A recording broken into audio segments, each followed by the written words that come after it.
So, as folks will notice right off the top, one half of the crew for Millennials Are Killing Capitalism are here, and we intentionally picked him because he's got the correct name. So, Jared Ware, welcome to the show. It's good to see you again. Welcome. Good morning.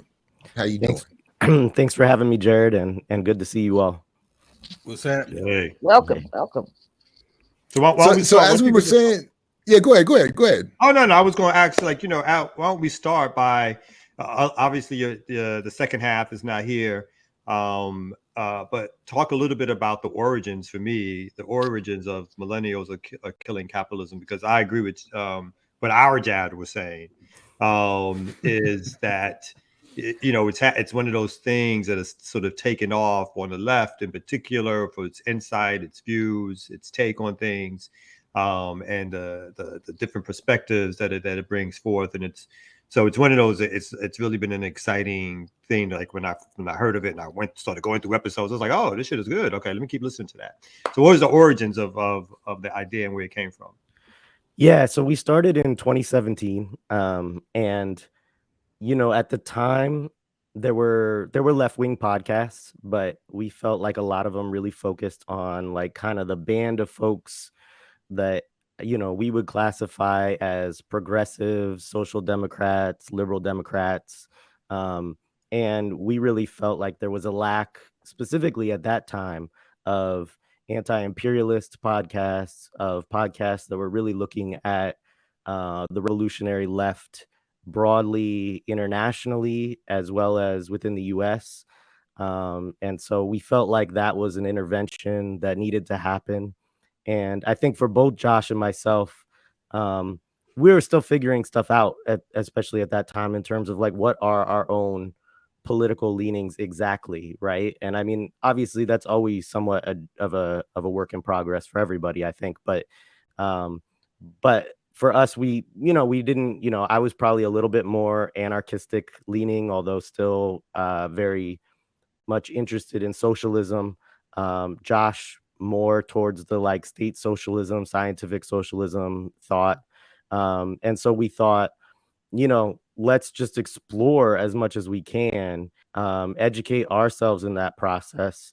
And then as we're doing that, hopefully people will be able to join us in that exploration and figure out where they fit, because we also assumed that a lot of that lack of like real clarity was something that was not just us, right? That there were a lot of people that were like, I don't really know exactly what my politics are, but I do know that what's going on right now, is not what I'm looking for. Yeah, right on. You all, speaking of, as you talk about the politics of that inform you and Josh, one of the things that I notice in the work that you all do is that you seem to be in touch with a very diverse array of the world's majority, sometimes called minorities, around these parts. But you seem to be, you all deeply engage with pockets of Black and brown folks around the world that I mean, in many ways, well, a lot of them I've never heard of, haven't engaged their work, and I find fascinating at the expansiveness of it. So even as you all, start with, as you said, the sort of anarchist socialist traditions, how is it that you've found, or is it that you're saying that the world's majority is as engaged with those politics as any others? But how is it that you've all? I'm just sort of, how did your trajectory, encapsulate this wide array of folks? I mean, you just did something on Cabral the other day, or more recently. Anyway, please go ahead. Yeah. So I mean, we try our best at this, and it's always a work in progress, right? Is that like, for one, we don't think that what's going on in the United States is the most revolutionary manifestations of radical politics that are going on around the world, right? Like, so we actively try to combat kind of U.S. chauvinism or American exceptionalism as paradigms, and that even plays out on the left, I think, where a lot of times people think that our movements are somehow like more radical, right, than what's going on in like Bolivia or Venezuela or what happened historically with African liberation movements, right? And so we just reject that out of hand and say, look, there's different conditions and different circumstances that lead to these struggles around the world, for sure. But there's a lot, we can learn more, I think, from engaging a lot of these movements than we can from, like, especially kind of navel gazing left-wing discussion, and a lot of like, I mean, one thing that we do very little on is Europe, right? Like, we don't there's no revolutionary socialist history in Western Europe. It doesn't, like, there've been movements, but nobody's ever had a successful socialist revolution in Western Europe. So we don't spend a lot of time like putting primacy on, you know, we give credit to Marx and Engels for things that they added to the struggles internationally, and tools that people have used, but that's not our center of attention. And even within the left in the US, like, we look a lot at the Black liberation struggle. We also have done some, we haven't done enough on like struggles of Latin Americans in the United States, and but we have done some stuff on borders and engaging with indigenous liberation movements, decolonization. So yeah, I mean, I think to sort of encapsulate it, I think we just believe that that chauvinism tends to limit our knowledge of what it actually takes to have a revolution, more broadly. Yeah, Jared, I like the title and the concept, especially behind the title. Millennials are killing capitalism, because in US media, at least, and I'm pretty sure probably in other Western outlets, the whole millennial the focus on millennials has always been very negative. How they're literally like destroying the institutions of the countries that we know and love. But like, that's the point, right? I mean, that is the entire point, is that there is a new generation of folks who have come into these societies in these countries where capitalism and patriarchy, white supremacy and classism and other isms have marginalized people and created these societies where millennials can't survive, and they're just not gonna stand for it, and they're intentionally killing capitalism. And so I really love how you all turned that negative, like, accusatory focus on, oh, millennials are destroying everything, turned it right around to, yep, we sure are. I really dig that and appreciate that. Yeah, I mean, it's an aspiration, right? More than it is an actual reality. I mean, I think the I wish, I mean, I do think that younger folks, millennials, Generation Z, right, that we've had social movements, right, that have had a good bit of energy. I think there's a lot of work that we have to do to turn those into actual revolutionary movements and actually get to a place where we could really have a serious conversation about battling capitalism or imperialism, right? But that is the goal, and I think that you're right. Like, we were obviously looking at this sort of theme within bourgeois media to demonize younger folks for not basically not participating in capitalism in the ways that our parents and our grandparents' generations did, which obviously doesn't examine the fact that, like, millennials don't have the money or the resources because of the way that capitalism has shifted with neoliberalism, right? And so, we thought it was kind of funny. It is interesting because, like, every once in a while we get really conservative people that reach out to us to try to come on the show that obviously haven't listened to it, but think that we're against millennials, right? And so they're like, oh yeah, like, the millennials are killing capitalism. Like, we want to talk about what's wrong with young people. Oh, so you could go get them and straighten them out. Right. And That's we're like, funny. no, like, we're trying to kill capitalism, like, Well, see, And you're like, no, they're not doing it enough. right. So, but I think it's a name that certainly, like, when people hear it, they remember it, and so I think it has that, we were lucky in terms of like landing a name, I guess, that sticks with folks too. When you speak on revolution, what is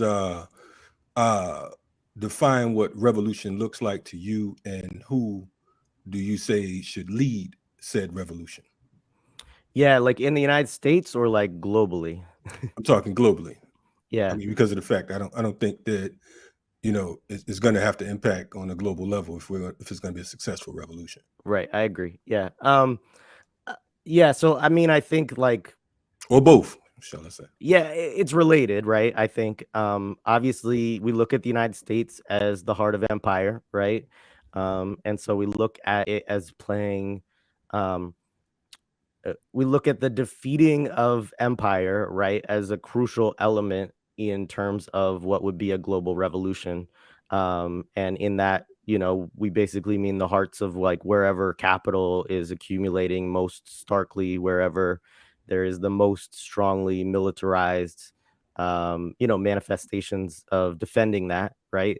And so with that, we see United States, Canada, Western Europe, Australia, as kind of like the hubs of that. Um, and as far as like who do we see as revolutionary agents, I think most broadly when you look at it, I think that South America, Latin America, I think Africa, I think Asia, right, are all areas where the level of class analysis, the understanding of imperialism, and the degree of struggle is much higher historically and currently than it is within the United States. However, there's certainly, obviously, I mean, we just had last year, like with the uprisings after the murders of George Floyd and Breonna Taylor and things like that, there is an increase in activity in the United States that we think could potentially move in a more revolutionary direction. And we see that as led by Black and brown people in the United States. And so, like, for me as a white person, right, it's just sort of like, honestly, I look at things like decolonization and sort of a balkanization of the United States into like sort of different territories, right, as like a possible phase of what could be a global revolution. Okay, so I mean, you mentioned being a white person. Of course, we know that part. But what I'm shocked. I'm personally shocked. y'all kind of look like like I was gonna y'all say, third you know what I'm cousins saying? from- You never know. I mean, you never know. So you can't just throw that on somebody. No Just doubt. be careful now. So But real quick, I'm just playing. real quick, I wanted to know like the role of the white left, because of the fact that, of course, when you talk about revolution, oftentimes, for instance, you mentioned the whole George Floyd case. I think that this was the first time that in the streets, in many places, a lot of the uprisings were commandeered, for lack of better words, by the white left, which hasn't been a tradition as far as my experience over the last 35 years or whatever. So I wanted to know, what do you think the role of the white left should be in a global or a national revolution? And if I could just jump in and piggyback, because specifically, how do you define that left? Because if folks don't know, Jared will actually talk to and about political prisoners and prisoners in general, No doubt. which automatically distinguishes him from a whole swath. Yeah, and that's why that's not even the question I would ask a lot of people. Is because of his work that I'm asking that. Right on. Yeah, so I don't think it's to lead, right? Like, that's first of all, right? I don't think the role of the white left is to lead. I also don't think it's necessarily to like to just find some group of like Black organizers to latch onto. I think it's in terms of like, obviously we have a lot of our own work to do. And I think that, in part of what you try to do, or what I try to do, right, is to look at a kind of counter history of the white left. There's, obviously the history of like the CPUSA and IWW and things like that, right? But I think that, for me, like what I draw most inspiration from is like folks like Laura Whitehorn, folks like John Brown, folks like let's see, I mean, just other folks like from the kind of Maryland Buck, folks like that. yeah, and so we try to talk to folks. We had like Ray Luke Lavasseur on here on our show like a month or so ago, a couple months ago. So folks who have participated from a kind of revolutionary anti-imperialist stance and saying like, okay, like we believe in Black self-determination, we believe in the right of Indigenous people to self-determination. Obviously, we come from this, you know, messed up history, right, of like, you know, settler colonialism and slavery, right? But I think part of what folks have to understand is that you have a choice, right, in terms of like who you're going to align with and how you're going to struggle. And you don't have to struggle just on the terms of like what is the lowest common denominator of like, okay, we all need healthcare, we all want higher wages, things like that, because that's in my mind not revolutionary, right? It's just pointing towards a sort of reformism, of a kind of like I said in the beginning, like sort of progressivism or social democratic politics, which we actually think are still capitalist and imperialist, but just more about like dividing up the pie more equally. You know what, Jared? Let me ask you. Let me be a devil's advocate here, because in Sure. a lot of and I don't say that I'm devilish all the time, Kamau. I see it. I see it on your face. um, let me you too, Jared Ball. um, let me ask you this. Now, in a lot of black radical revolutionary spaces, let me just be honest. You would not be welcome because you are a non-black person. However you want to put it. And there are people who would say, we don't trust you regardless of what your politics are. We don't want to hear what you have to say because we automatically think you're an agent. And I get that there is some history um, to our spaces and our movements being infiltrated by white people who, yes, were indeed agents, but also sometimes by white people who just honestly didn't know their place and thought, from that very white supremacist thinking, I'm here to help, and helping means that, I have better ideas than you do. What How do you respond to that kind of response to you from black radical, from black left spaces, if you get that? And I mean, what do you think the response should be to that kind of attitude? I mean, because let's be real, this is a struggle that we do have, um, both protecting black radical spaces, and movements and people from infiltration, but also realizing that we can't work in silos, that there are struggles that are that are universal in some aspects, while our struggles are also unique. So how do you assess that? How do you see that? And what do you think the response to that kind of criticism, valid or not, should be for genuine white radical leftists? Yeah, it's a great question. I mean, I think for one, like I've never felt the need to insert myself into a black organization that is looking to organize as black people around like meaning that I don't I don't necessarily think that it's my space to come into your organizing space or your meeting space unless I'm invited to talk about something, which things like that happen, right? But I think that that's one of the things with white people, right? Is that we generally have an impulse to say like, oh, like we can go anywhere and we can come into any space and why wouldn't we be welcome, right? People should be happy or to have us, right? Or like, and I think there is some on the left in general. I think there's sometimes we have a problem of being a little too insular in our spaces and not opening up enough to like bring people in. But I think that there's also reasons why, like you said, that black radical spaces, particularly those that come from like a nationalist or a national liberation tradition, are going to be a little bit wary of the random white leftist. And I think also like there's a lot of work that can be done organizing with other white people around supporting movements that are looking for support in strategic ways.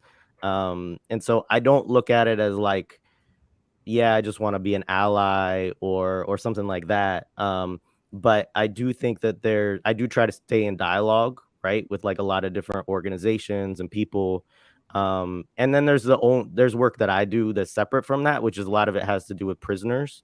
And what I find with prisoners is that you don't see that as much, even if they come from a more nationalist tradition, because they need all the support that they can get usually. And so they're just like, here's what I need from you. And usually they're very specific, right? Like it's not like, yeah, like just do whatever you want. They're like, this is what we're working on, this is what we're trying to accomplish.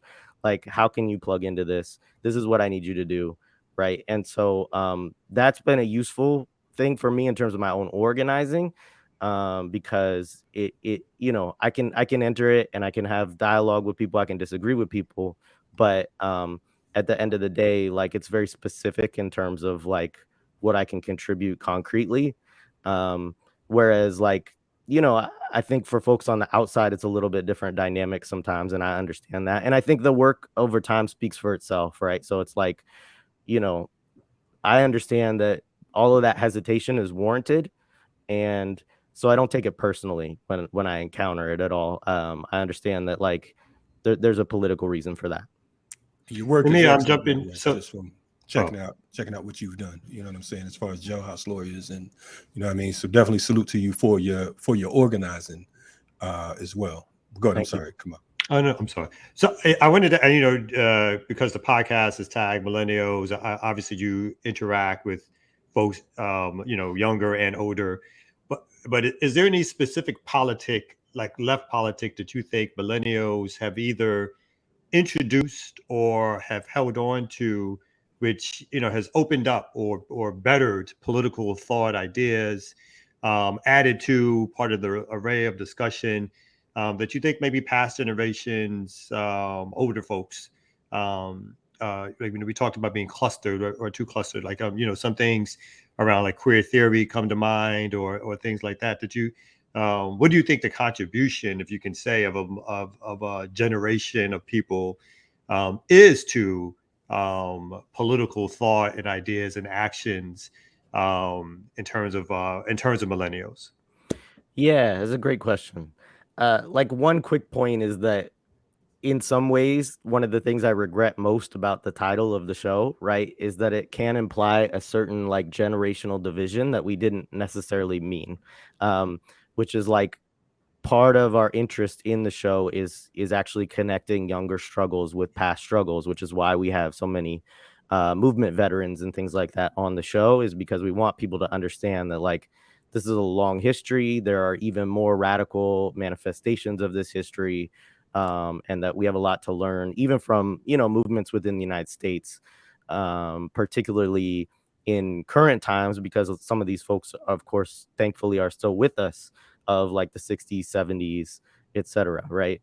And I think in terms of contributions of millennials, it's a mixed bag for sure. I do think that in terms of like being conscious of who we are excluding by how we organize, there's a lot of work around that, and that's still a work in progress, I think, because there, as I like, you get too broad, you bring in more contradictions, and sometimes that can be the undoing of your organization.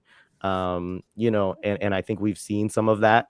But I also think that there is the thinking around disability, thinking around gender, as you mentioned, thinking around LBGT communities. Like, how do we make sure that we're not excluding folks from these spaces by our own preconceived biases and things like that, which are often like unintended, right? But like, how does that manifest in ways that keep people from coming in? I think there's definitely some contributions from younger folks with regard to all of that. I think radical feminism, right? Like Black feminism and also kind of proletarian feminism are pieces that I see people picking up more and more. So I think like there's definitely some positive elements from all of that. But I think, the question is, can it cohere in ways that like really advance radical struggle in ways that actually disrupt the system and disrupt capitalism, kind of like at the point of production and all of those things. Like I think there's still some ways in which our movement can fall into kind of academic spaces, student spaces, intellectual spaces that are unhealthy at times. Right on. Right on. Hey, no, go ahead, Kalonji, go ahead. No. I was just saying, man, it's the thing that I like about the podcast is not only it's not a talking head situation, so we could appreciate that, and also acknowledging, like you said, folks behind the wall. I mean, to me, that's one of the most important parts of our struggle when we're talking about any type of liberation, because of the fact that if you, I mean, I'm literally right now struggling with the thought of so many of our elders and ancestors who are literally rotting away. I know 6 terminally ill vets, 3 of them which are former political prisoners, and 3 who are still behind the wall right now. And just the level of I mean, just folks ignoring, it's like free such and such, and then they're free, and it's like you don't give a damn about them, or I mean, it's just crazy. So I appreciate the organizational perspective as well. You know what I mean? So definitely salute for your work. And yeah, absolutely. And I know we have some collaborative projects coming specifically around prisoner work as well, and I definitely appreciate that. And we thank you for coming through, and look forward next time we'll catch up with Josh, and shout out to him as well, and keep listening to the podcast, and encourage people to check it out if they haven't already. Millennials Are Killing Capitalism. I don't know why I'm struggling with that. Obviously, millennials. I usually just say Mac capitalism. Because That's you're what not a it is. millennial, and subjectively, deep in your psyche, it upsets you. Oh, yeah, it doesn't roll off the tongue as easily, and it's also hard for people to spell is the other thing that we found out, and so that's I bet I would need spell check. You trying to say Jared can't spell? Man? How many N's too? Okay. Oh yeah. How many L's? The real Jared stand up. Anyway, that's messed up. Well, look, man, the 2 of us have to resuscitate the name. I mean, it's been beaten up a lot over the last decade or so, as people have a lot of more famous misappropriation of the name. I grew up most of my life. I never met another Jared, particularly spelled this way, and now all of a sudden, Cat's just been destroying the legacy of the name. Was that Subway dude named? Exactly. Yes, he started it. Him. The Trump dude, the jeweler, the diamond store, all of that stuff. Oh my God! Yeah, like all of that stuff. Like it's a whole. That is. Man, y'all got a counterinsurgency against the Jareds. That's what it is. Nah, man, I'm trying to stand up. Man, they should change their name. I'm like dude from the movie Office Space. Michael Bolton should change his name. I was Jared first. I mean, they changed their name. I mean, the remix changed the name to Gerard. So I mean, you think that might we'll just call you Gerard. Yeah, I mean, nah, man. Nah, man. Nah. Jared, I'm about to start a new podcast called Gerards Are Killing Capitalism. What y'all think about that? I'm down with that. Anyway, Jared Ware, thank you very much, man. Shout out to you and the crew and at Millennials Are Killing Capitalism, and we'll check back with you shortly. Appreciate you, my man. Salute. Yeah, thank you.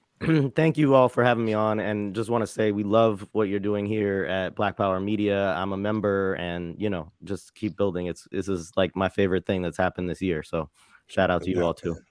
Appreciate right on. Thank you. And you all heard him. He said he's a member. I am a member. I pay. So if you're not paying, then pay. So yeah. Okay. There it is. Okay. He just slapped like 8 I bet his credit card stays healthy. That's right. I had to up it once. It canceled on me, and then I had to. Yeah, but I did it. Don't worry about it. Don't worry about Thank it. you. Long as you, No, worry long as you about don't it. go- Worry about it. Worry about Yeah. it. You got it.